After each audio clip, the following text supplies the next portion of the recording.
Nais mo bang pag-isipan na maaaring mali ang lahat ng sinabi sa'yo tungkol sa pera at kasaganaan pagkatapos ng 40? Paano kung sabihin ko sa'yo na kahit sa ngayon, maaari mong sirain ang lahat ng hadlang na humahadlang sa'yo sa loob ng maraming dekada at palayain ang daloy ng kasaganaan sa loob lamang ng ilang araw? Mukhang imposible. Kung ganoon, manatili ka sa akin, dahil ang aking ibabahagi dito ay huhamon sa bawat paniniwala na mayroon ka tungkol sa kaunlaran, tagumpay, at higit sa lahat, sa iyong sarili. Pagkatapos ng 40, maraming tao ang nakararamdam na napakabilis ng paglipas ng panahon at ang pinakamahusay na pagkakataon ay nawala na. Lumaki tayo sa paniniwalang may tamang oras para umunlad, yumaman, at bumuo ng masaganang buhay. At kapag lumipas ang tamang oras na yon, lumilitaw ang tahimik na pakiramdam ng pagtanggap sa kapalaran. Ngunit ang tunay na limitasyon ay hindi nasa iyong edad o sa iyong sitwasyon. Ito ay nasa loob mo, sa larawan na dala mo tungkol sa kung sino ka at kung ano ang nararapat sa iyo. Natuklasan ko ito nang, kahit walang formal na edukasyon, nagsimula akong magtrabaho sa paulit-ulit na mga trabaho, nagpapalit ng gulong, naglilinis ng mga kotse, at gumagawa ng kahit anong lumilitaw. Sa loob ng maraming taon, naniwala ako na iyon ang aking permanenteng realidad. Hanggang sa dumating ang araw na naunawaan ko na ang aking sariling imahe ay humuhubog sa lahat ng bagay sa paligid ko, ang aking mga resulta, aking kita, aking kumpiyansa, at aking mga relasyon. Ang iniisip ko tungkol sa aking sarili ang siyang aking naakit. Ilang beses mo nang naramdaman ang iniisip na, hindi ko na kaya, hindi na ito para sa akin, huli na. Ang mga salitang ito ay nagiging mga propesyang natutupad sa sarili. Ang isip ng tao, lalo na pagkatapos ng maraming dekada ng negatibo o limitadong karanasan, ay bumubuo ng mga di nakikitang hadlang na tila hindi matitinag. Ngunit lahat ng ito ay likha ng isip at anumang likha ng isip ay maaaring baguhin. Kapag binago mo ang iyong panloob na imahe, nagsisimula ring magbago ang iyong panlabas na realidad. Ito ang nangyari sa akin nang nagsimulang kong isipin ang isang mas malaki at mas kakayahang bersyon ng aking sarili, mas may kasaganaan, kahit na naninirahan pa rin sa isang simpleng realidad na puno ng utang. Sa loob ng kaunting panahon, nagsimulang lumitaw ang mga bagong ideya, nagpakita ang mga oportunidad, at dumating ang mga tao sa aking buhay. Wala rito ang pagkakataon, ito ay batas. Isipin mo ngayon na ang iyong isip ay parang salamin. Ang nakikita mo dito ay refleksyon ng paniniwala mo sa sarili. Kung naniniwala kang maliit, pagod, at walang kakayahan, ibabalik sa iyo ng mundo ang parehong kondisyon. Kung naniniwala kang masagana, malikhain, at may kakayahan, nagsisimulang ayusin ng mundo ang mga pangyayari upang ipakita ito. Tinatawag ito ng agham na bias ng kumpirmasyon, mas nakikita natin ang inaasahan nating makita. Ngunit ang batas ng universo ay higit pa rito, hindi lamang nito ipinapakita kung ano ang pinaniniwalaan mo, ito rin ay tumutugon sa vibrasyon ng iyong paniniwala. Ang iyong panloob na imahe ay parang istasyon ng radyo na nagpapadala sa mundo. Ang ipinapadala mo ay iyon ding ibinabalik sa iyo. Pagkatapos ng 40, mas marami pang kapangyarihan ang iyong isip dahil puno ito ng karanasan, mga kwento, trauma, at tagumpay. Kapag pinili mong baguhin ang kwentong sinasabi mo sa sarili, mapapansin mo na hindi mahalaga kung ilang dekada na ang lumipas, patuloy na gumagana ang mekanismo ng pagpapakita. Nang iniwan ko ang aking trabaho sa bumbero upang magsimula ng aking unang negosyo, maraming tao ang tinawag akong baliw. Natakot ako, syempre, ngunit naunawaan ko na kung hindi ko sirain ang hadlang ng aking isip, wala nang gagawa nito para sa akin. Sa loob ng hindi pa isang taon, kumikita na ako ng higit sa inaasahan kong posible para sa isang tulad ko. Ito ang tiyak na patunay na ang sariling imahe ay ugat ng lahat. Isipin mo, ano ang imahe mo sa iyong sarili ngayon? Kapag tumitingin ka sa salamin, nakikita mo ba ang isang tao na may kakayahang makamit ang kalayaang pinansyal, malusog na katawan, at matatag na relasyon? O nakikita mo ang isang tao na limitado, pagod, at walang pag-asa? Mahalaga ang tanong na ito dahil ang iyong hinaharap ay hindi matutukoy ng kalendaryo, kundi ng sagot na ibibigay mo ngayon. Sa mga susunod na araw, obserbahan mong may kamalayan ang bawat isip na naglilimita sa sarili. Sa tuwing sasabihin ng isip mo ang hindi ko kaya, hindi ito para sa akin, o huli na, agad itong palitan ng kaya ko, ito ay para sa akin, ang pinakamaganda ay darating pa lamang. Hindi ito tungkol sa pag-uulit ng walang laman na pangungusap, ito ay tungkol sa paglikha ng bagong neural pathways. Ipinapakita ng pananaliksik sa neuroscience na ang utak ay nananatiling nababago kahit pagkatapos ng 40. Bawat bagong isip ay nagpapalakas ng bagong network ng neural, at kapag paulit-ulit mong pinalalakas ang positibong imahe, nagiging otomatikong pattern mo ito. Habang ginagawa ito, mapapansin mo kung paano tumutugon ang iyong katawan. Ang tindig ay nagbabago, ang paghinga ay mas malalim, at ang paningin ay mas buhay. Ang pagbabagong enerhetiko na ito ay totoo, pisikal, at nagsisimulang makaapekto sa iyong mga interaksyon, desisyon, at resulta. Mapapansin ito ng mga tao sa paligid mo. Ang mga sitwasyong dati tila nakabara ay magsisimulang magbukas. Ganito nagsisimula ang malalim na pagbabago, una sa loob, pagkatapos ay sa labas. Hindi mo kailangang maghintay ng tamang oras para dito dahil dumating na ito. Hindi ka matanda upang muling buuin ang iyong buhay, o magsimula ng negosyo, o umunlad sa pananalapi, o maranasan ang pambihira. Ang tanging kailangang baguhin ay ang imahe mo sa sarili. Lahat ng iba pa ay darating bilang natural na bunga. Kapag inangkin mo ang bagong imaheng ito, sisimulang mong makita ang mga oportunidad kung saan dati ay puro problema ang nakikita mo, at mga kaalyado kung saan dati ay nakikita mo ang mga katunggali. Mga solusyon kung saan dati ay nakikita mo lamang ang mga hadlang. At bawat maliit na hakbang patungo rito ay magpapalakas ng iyong tiwala hanggang sa mapagtanto mo. Ang kasaganaan ay hindi naghihintay sa labas para maging handa ka. Ito ay nasa loob mo na, naghihintay lang na iyong palayain. Sa pamamagitan ng pagsasagawa ng pananaw na ito sa araw-araw, nagsisimula kang muling buuin ang iyong kapalaran. Hindi lamang ito tungkol sa paniniwala, kundi sa aktwal na karanasan. Gawin ang pagsasanay na bantayan ang iyong mga iniisip, palitan ang mga ito, at araw-araw na imahina kung sino talaga ang gusto mong maging. Unti-unti, mapapansin mo ang isang malakas na panloob na paggalaw na hindi mapipigilan ng panlabas na mundo kundi ipakita rin ito. At dito nagsisimula ang tuluyang pagbasag ng siklo ng kakulangan. Ang kasaganaan ay palaging nasa paligid mo kahit na hindi mo ito nakikita noon. Ang mundo ay hindi isang lugar ng kakulangan, ito ay isang walang katapusang karagatan ng mga posibilidad, ngunit karamihan sa mga tao, lalo na pagkatapos ng 40 taon, ay natutong tingnan ang buhay bilang isang limitado at puno ng mga restriksyon na larangan. Hindi mo kasalanan ito. Ito ay resulta ng mga taon ng mensahe, karanasan, at paniniwala mula sa pamilya at kultura na paulit-ulit na nagsasabi na mahirap ang pera, ang kasaganaan ay para lamang sa ilan, at ang mga oportunidad ay nababawasan sa pagtanda. Ngunit ang nakikita mo sa labas ay salamin lamang ng kung ano ang taglay mo sa loob. Kung magsusuot ka ng salamin ng kakulangan, lahat ay magmumukhang kulang. Kung magsusuot ka ng salamin ng kasaganaan, makikita mo ang mga bagay na dati ay nakatago sa paningin.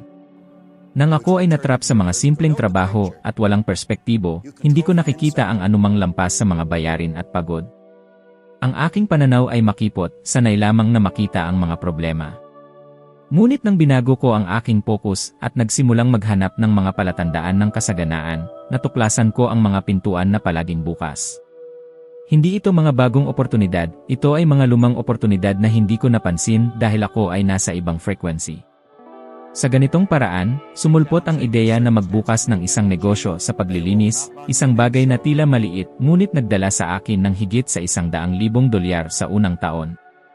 Ang perang iyon ay hindi bumagsak mula sa langit, ito ay laging nandyan sa larangan ng mga posibilidad, kailangan ko lamang baguhin ang aking pananaw upang makita ito. Isipin ang iyong buhay ngayon.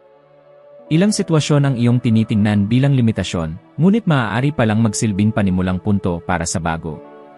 Ilang talento at koneksyon ang hawak mo nang hindi mo napapansin ang halaga. Ilang mga mapagkukunan ang nasa paligid mo na hindi mo pa nasusulit. Ang utak ng tao, lalo na pagkatapos ng 40 taon, ay nagkakaroon ng tinatawag na piling pansin. Mas napapansin mo ang mga bagay na pinaniniwalaan mong mahalaga. Kung naniniwala ka sa kakulangan, makikita mo ang kakulangan sa lahat ng lugar. Kung naniniwala ka sa kasaganaan, makikita mo ang mga daan, tao, solusyon, at pera.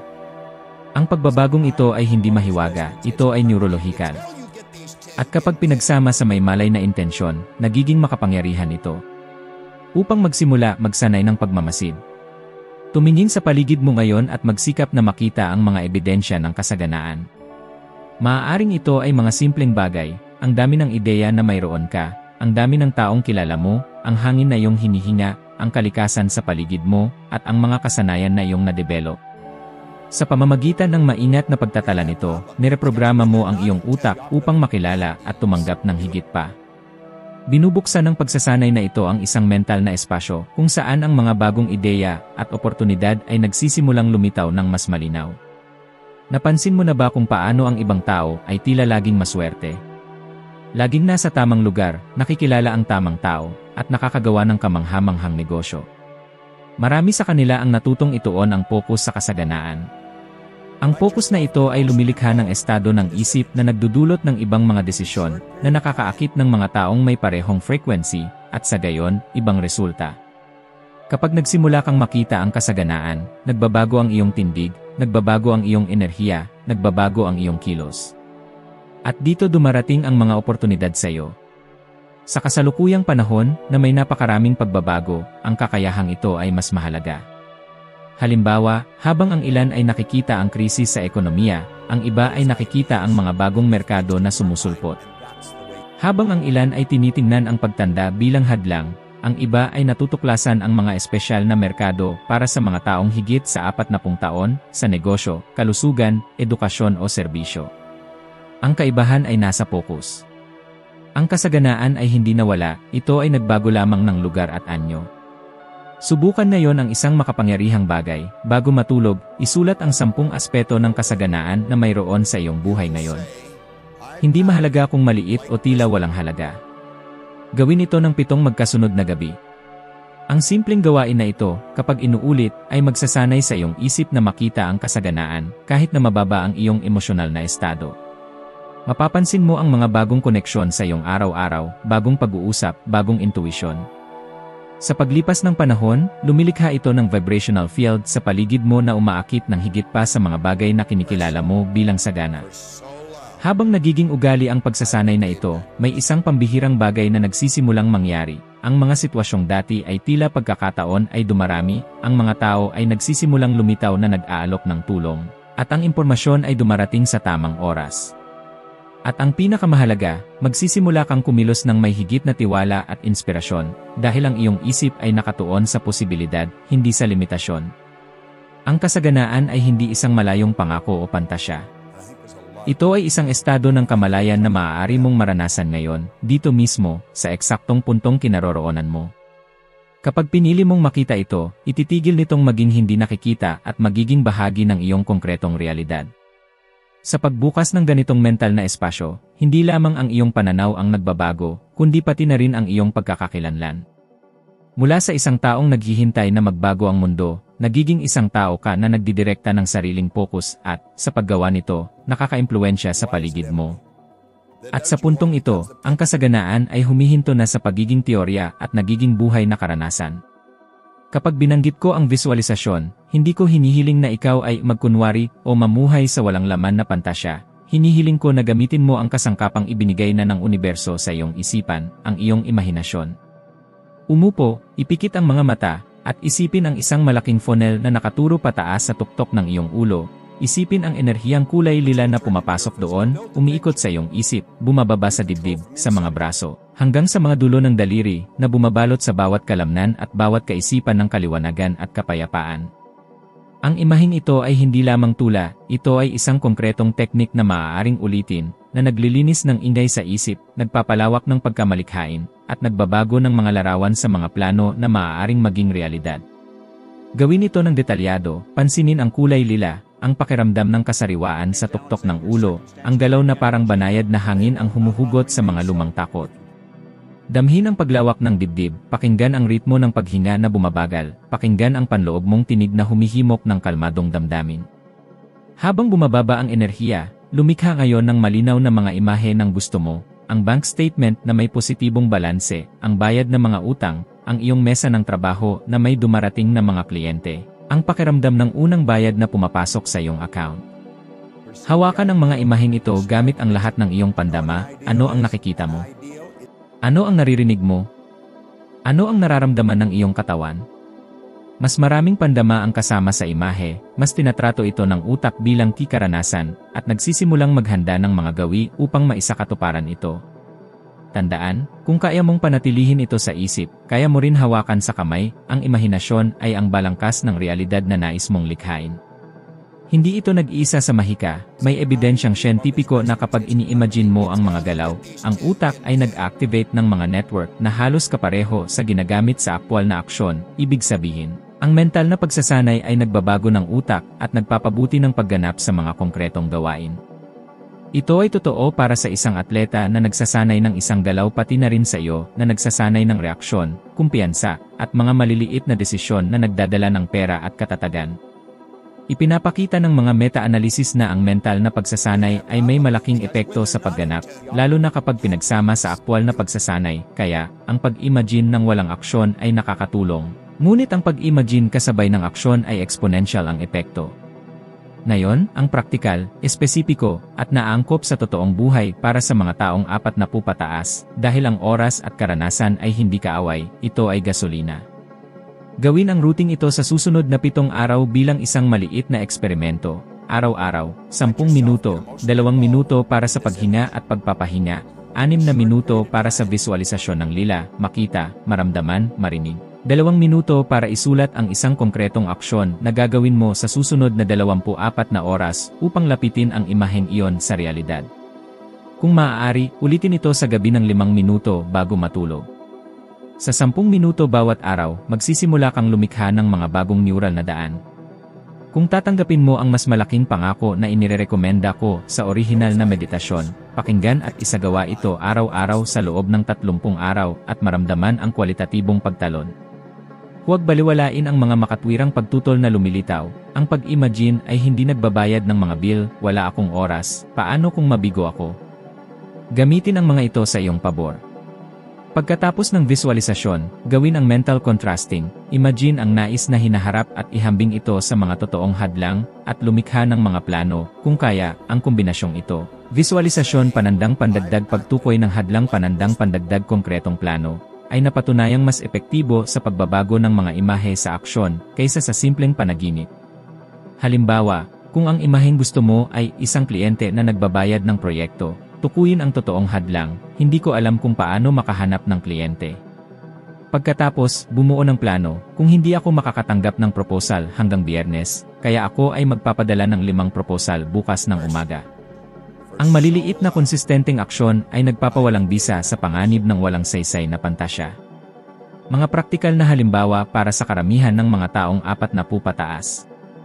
Utang, i-visualize ng detalyado ang pakiramdam ng pagkakaroon ng positibong balance, ang ginhawa sa dibdib, ang tunog ng notification mula sa bangko. Pagkatapos, isulat ang 3 totoong hakbang, makipagnegosasyon ng utang, magbenta ng bagay na hindi ginagamit, o maglaan ng ilang oras bawat linggo sa karagdagang trabaho. Gumawa ng kung kaya na konektado sa pinakamalamang na hadlang, hal, kung ako ay mahihiya na tumawag sa nagpapautang, kaya gagamit ako ng script at itakda ang tawag sa alas 7 ng umaga, kahit 10 minuto lamang. Karagdagang kita sariling negosyo. Isipin ang unang kliyente na sumasang-ayon, ang email ng pasasalamat, ang pera na pumapasok. Pagkatapos, ilista, mga alok, saan hahanapin ang mga kliyente, mga lokal na grupo, social media, ang paunang presyo, at ang unang maliit na deliverable.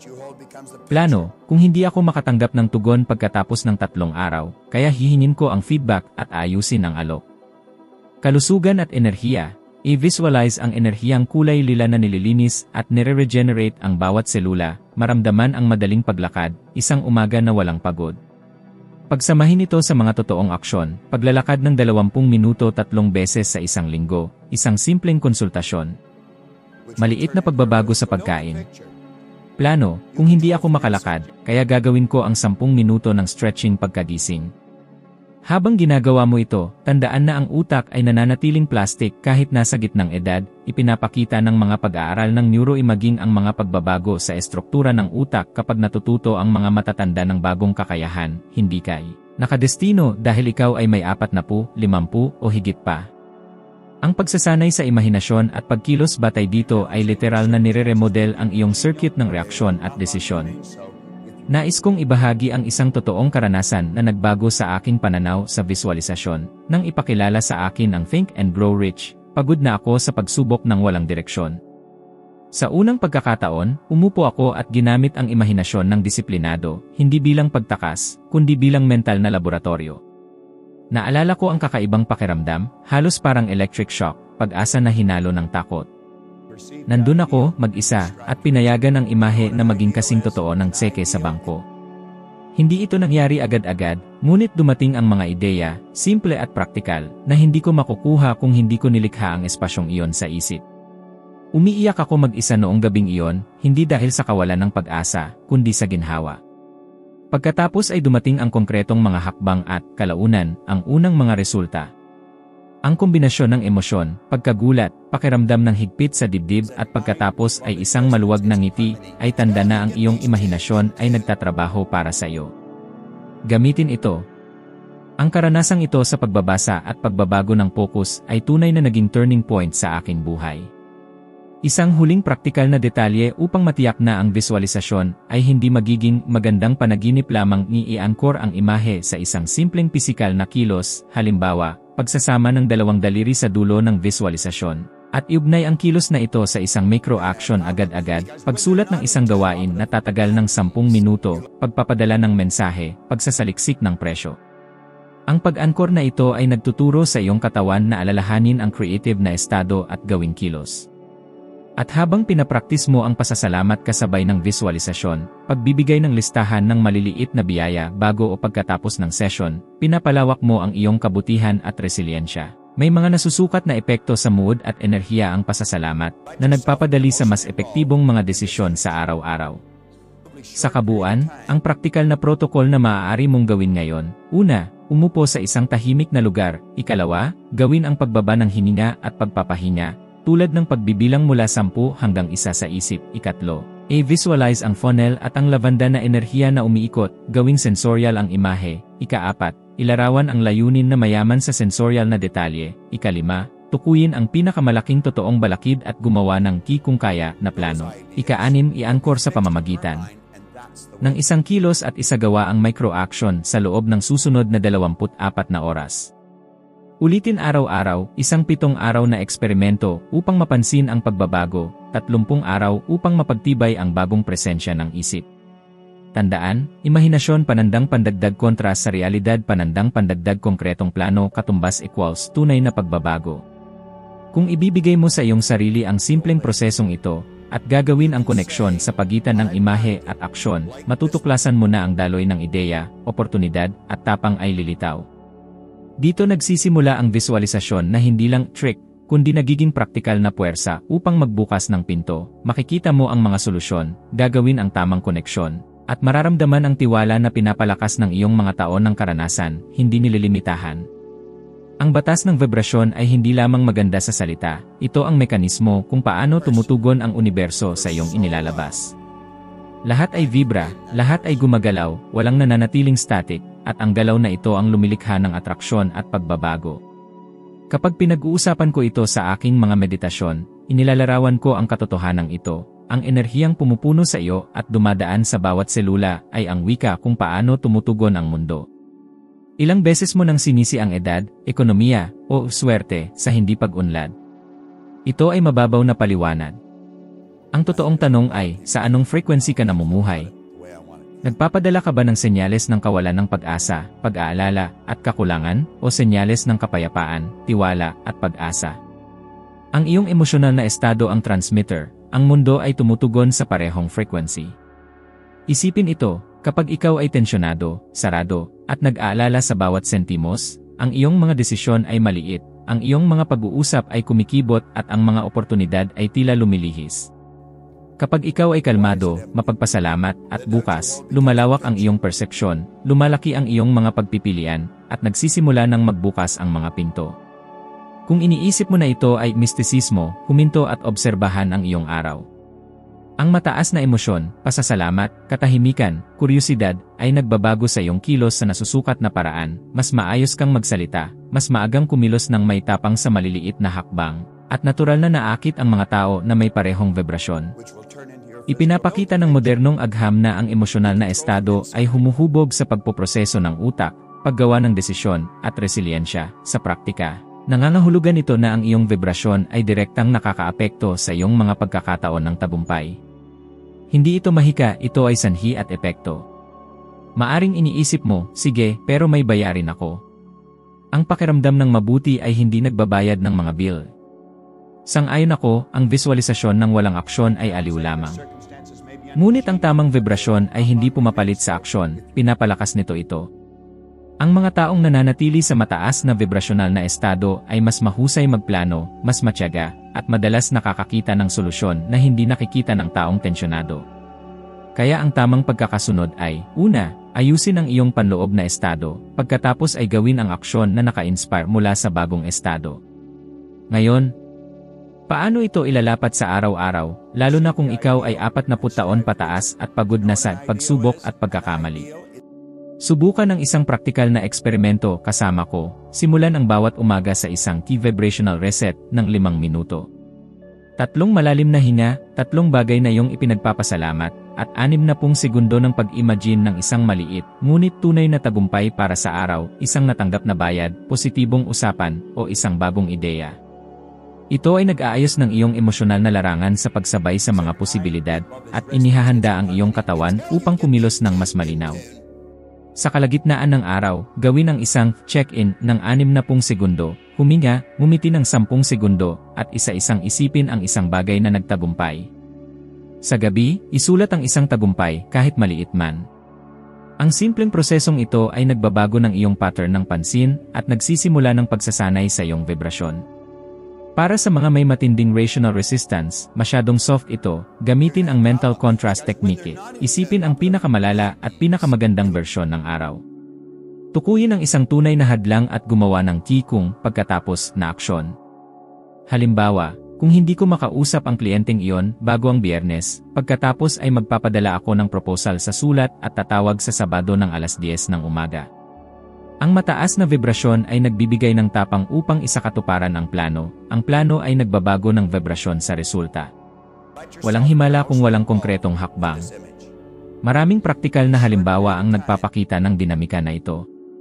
Marami ang nagbabanggit kay Jim Carrey bilang isang tao na gumamit ng visualisasyon at panloob na wika upang patnubayan ang kanyang karera. Sinabi niya na sumusulat siya ng tseke para sa mga serbisyong pag-arte, at nakikita ang sarili na natatanggap ang halaga bago pa man ito makamit.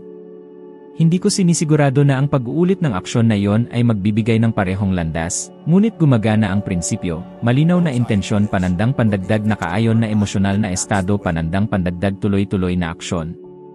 Sa kabilang banda, may mga kumpanya na hindi nagawang baguhin ang kanilang kolektibong vibrasyon, mga leader na nagpapanatili ng paniniwala sa kakulangan at depensibong pag-ugali sa pagbabago at nauwi sa pagiging naiwan.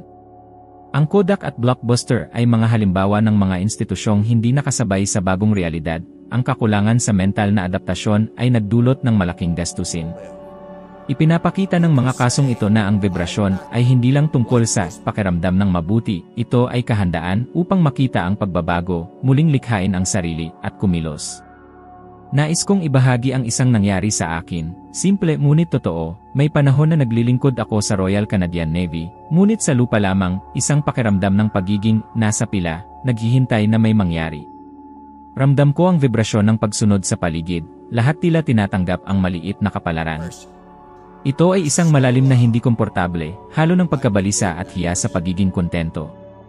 Ang desisyon ay hindi mula sa malaking plano, nagmula ito sa maliliit na pagbabago sa aking frequency. Inilalaan ko ang ilang minuto bawat araw upang mag-isip ng mas malaki, at pahintulutan ang malikhaing pagkabalisa. Unti-unti, hindi na gumana ang isip ko sa vibrasyong iyon ng pagsunod, dumating ang mga bagong pagpipilian. Ang maliliit na hakbang ay nag-ipon, at ang buhay ay nagbukas ng mga daan na dati ay hindi ko pinangarap. Ang panloob na kilusang ito ay mas mahalaga kaysa sa anumang kurso na maaari kong kunin noon. Kung nais mo ng hamon na tunay na magbunga ng resulta, subukan ang 21 araw na hamon ng mataas na vibrasyon. Umaga, 5 minuto, hinga panandang pandagdag 3 bagay na ipinagpapasalamat panandang pandagdag isang maliit at konkretong visualization. Tanghali, 60 segundo ng iti panandang pandagdag isang micro-action, magpadala ng mensahe, maghanap ng presyo, mag-alok ng tulong. Gabi, isulat ang isang tagumpay ng araw. Bukod dito, isama ang isang lingguhang gawa ng kabutihan, ang pagbibigay ay nagtataas ng frequency at nagbubukas ng mga channel. Sukatin ang progreso gamit ang tatlong simpleng senyales, ang iyong katahimikan sa umaga, ang dalas ng magagandang ideya na lumilitaw, at isang maliit na pag-unlad sa pananalapi o oportunidad, isang kliyente, usapan, o natipid. Sirain ang pattern kapag naramdaman mong bumabalik sa lumang frequency, huminto, huminga, at sabihin ng malakas ang isang maikling affirmasyon, bukas ako at malikhain, at agad gumawa ng micro-action. Ang pisikal na paghinto na ito ay pumuputol sa negatibong siklo at muling inaayos ang iyong larangan. Tandaan, ang katahimikan ay isa sa mga yaman na ating pinapangalagaan. Ang paghahanap ng panloob na kapayapaan ay nagpapaganda sa iyong mga desisyon, nagpapalakas sa iyong pag-ugali, at ginagawang mas kaakit-akit ang iyong buhay para sa kasaganaan. Sa kabuuan, ang batas ng vibrasyon ay hindi dahilan para sa pagiging pasibo o pangakong mahiwaga. Ito ay kasangkapan na nag-aayos ng iyong emosyon, persepsyon, at aksyon. Kung iaayos mo ang iyong frequency, kahit na ikaw ay 40, 50 o higit pa, magsisimulang magbago ang iyong karanasan, ang mga pintuang dating sarado ay magiging nakikita, ang iyong mga pagpili ay magiging mas matapang, at ang mga oportunidad ay lilitaw ng mas palagyan. Magsimula sa maliit, maging tuloy-tuloy, at tandaan, hindi ka nakikipagkumpetensya sa edad, nakikipagkumpetensya ka sa frequency na pinipili mong ipalabas. Ang pinakamahalaga sa lahat ng aking ibinahagi ay ang maunawaan na ang pagbabago ay hindi nakasalalay sa mundo sa labas, ni sa iyong edad, kundi sa frequency na pinipili mong isabuhay ngayon. Bawat iniisip, bawat damdamin, at bawat mental na larawan ay isang binhi na nagkakabuo sa iyong araw-araw. Kapag binago mo ang iyong vibrasyon, binabago mo ang paraan ng pagtugon ng universo sa iyo. At hindi ito malayong teorya, ito ay pang-araw-araw na practice, banayad na disiplina na ipinatutupad ng paisa-isa. Magpatuloy sa pag-usad sa paglalakbay na ito at pahintulutan ang sarili na umakyat pa ng isang hakbang sa iyong pag-unlad ng karunungan upang maging 1% na mas mahusay kaysa sa kasalukuyan mong sarili. Salamat sa pagsama sa akin hanggang dito at hihintayin kita sa susunod na video na kasalukuyang ipinapakita sa screen.